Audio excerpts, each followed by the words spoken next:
Good evening. There are still some very important votes to be taken by members of Congress, but I want to announce that the leaders of both parties in both chambers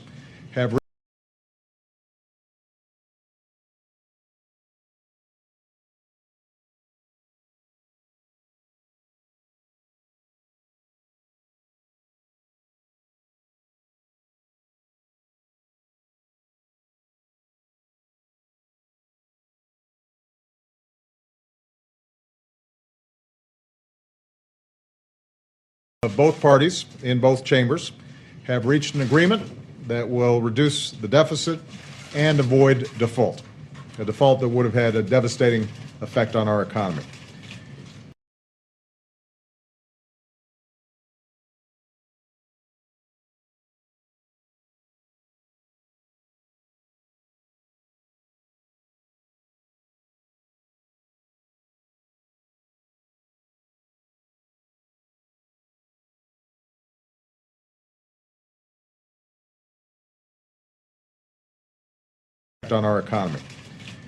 The first part of this agreement will cut about $1 trillion in spending over the next 10 years, cuts that both parties had agreed to early on in this process.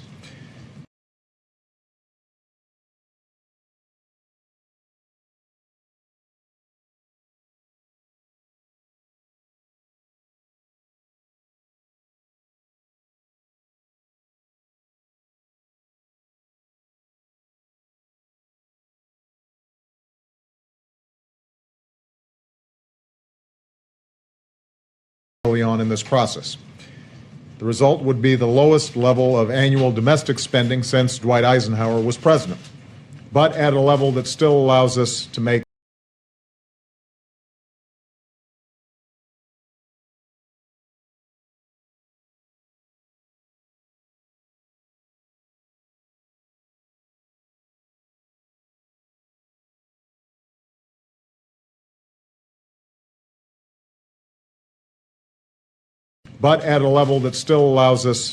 job-creating investments in things like education and research.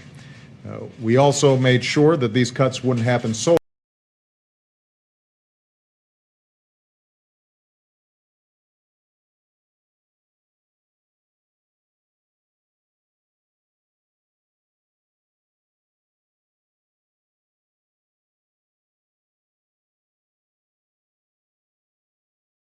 so abruptly that they'd be a drag on a fragile economy. Now, I've said from the beginning that the ultimate solution to our deficit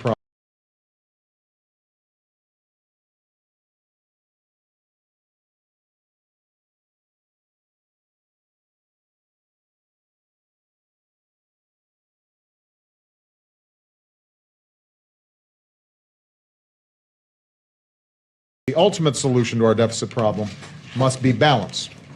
Despite what some Republicans have argued, I believe that we have to ask the wealthiest Americans and biggest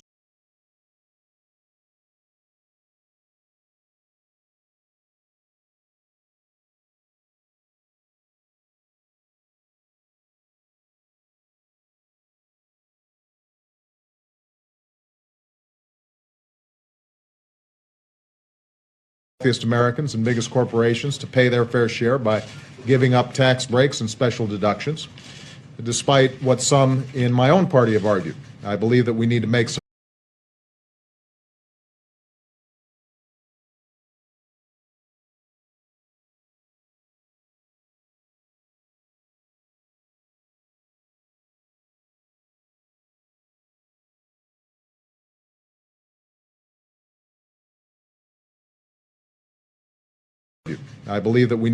modest adjustments to programs like Medicare to ensure that they're still around for future generations. That's why the second part of this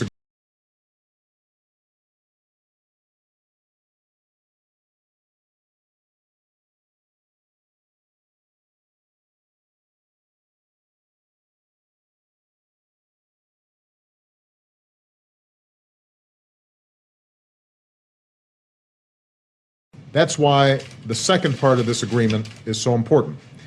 It establishes a bipartisan committee of Congress to report back by November with a proposal to further reduce the deficit.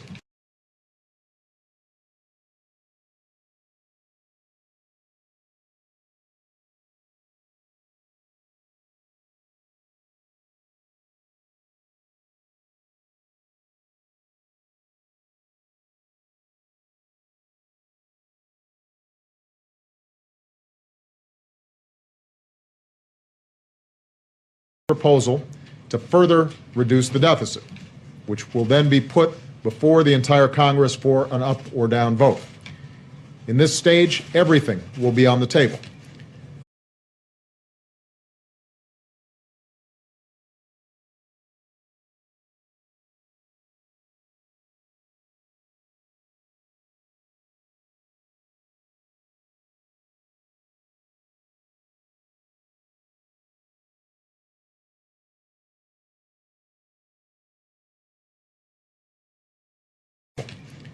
To hold us all accountable for making these reforms, tough cuts that both parties would find objectionable would automatically go into effect if we don't act.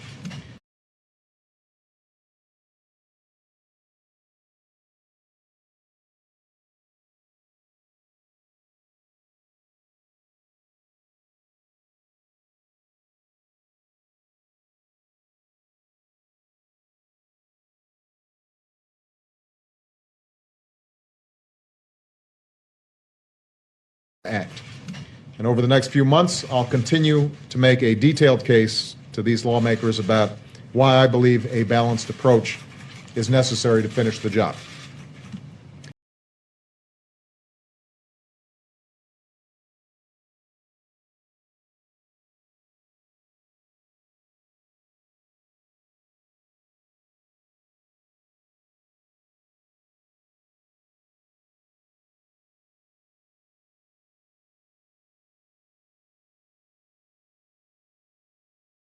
The job.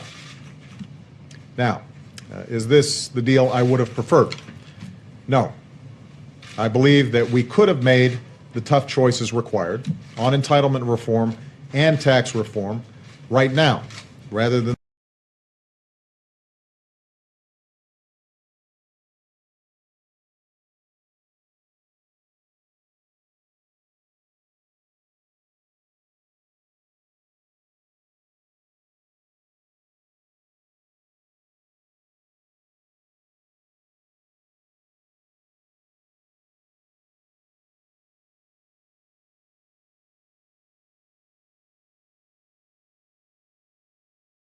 reform and tax reform right now, rather than through a special congressional committee process. But this compromise does make a serious down payment on the deficit reduction we need.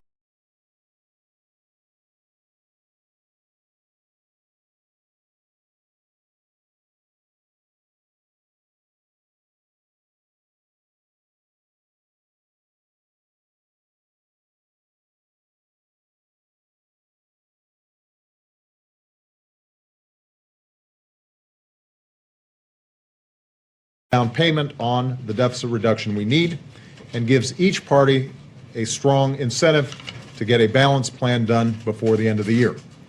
Most importantly, it will allow us to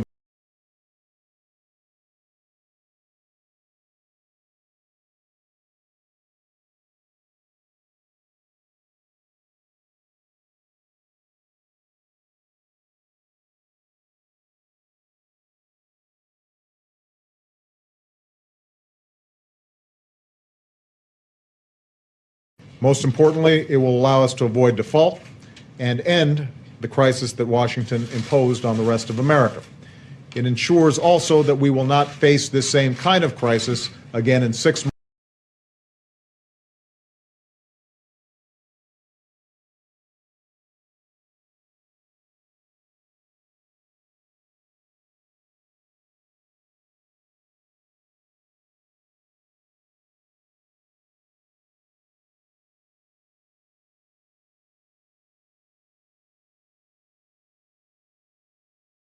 This same kind of crisis again in 6 months or 8 months or 12 months. And it will begin to lift the cloud of debt and the cloud of uncertainty that hangs over our economy.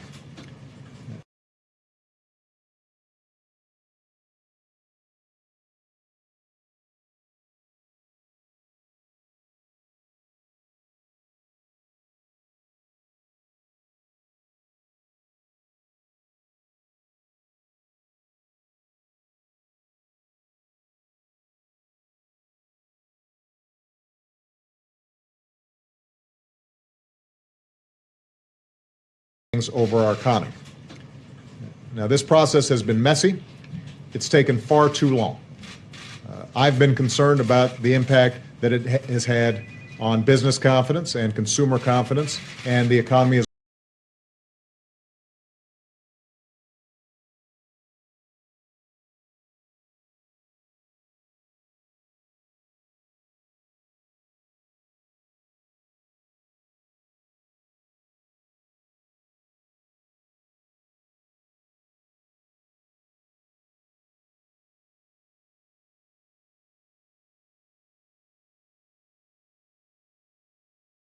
and consumer confidence and the economy as a whole over the last month. Nevertheless, ultimately, the leaders of both parties have found their way toward compromise, and I want to thank them for that.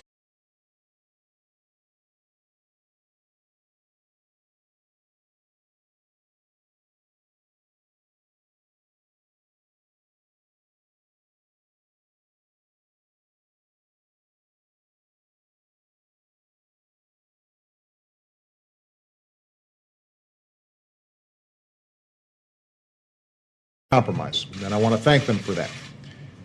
Most of all, I want to thank the American people. It's been your voices, your letters, your emails, your tweets, your phone calls that have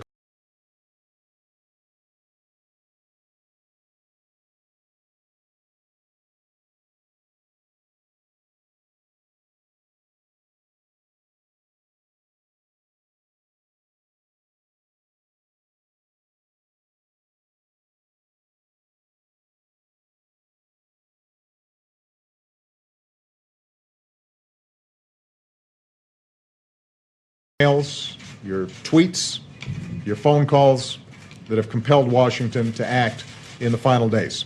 And the American people's voice is a very, very powerful thing. We're not done yet. I want to urge members.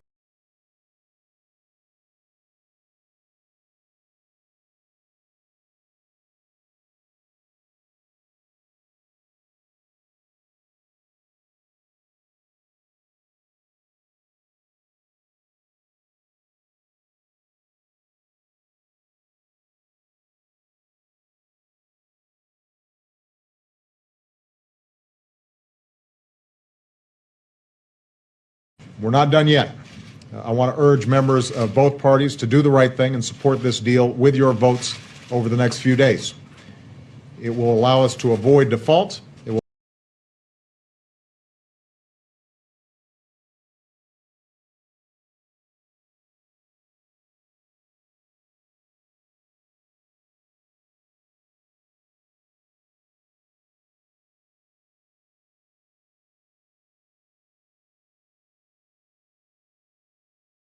It will allow us to avoid default. It will allow us to pay our bills. It will allow us to start reducing our deficit in a responsible way. And it will allow us to turn to the very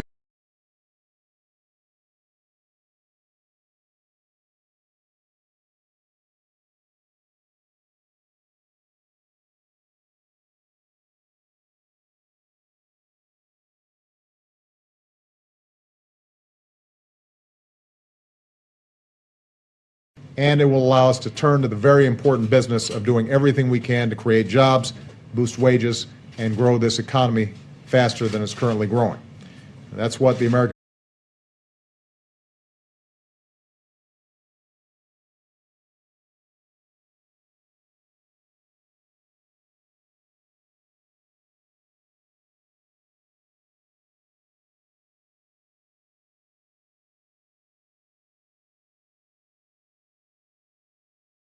growing. That's what the American people sent us here to do, and that's what we should be devoting all of our time to accomplishing in the months ahead. Thank you very much, everybody. Mr. President.